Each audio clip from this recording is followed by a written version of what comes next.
एक गांव में एक गधा और एक घोड़ा रहते थे।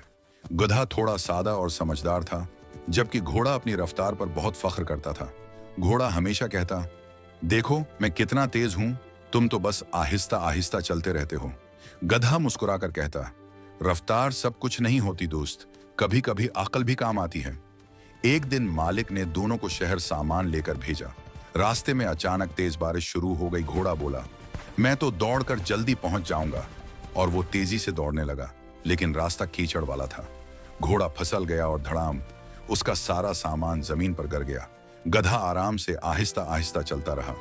जब उसने घोड़े को गिरा हुआ देखा तो हंसने के बजाय उसकी मदद की।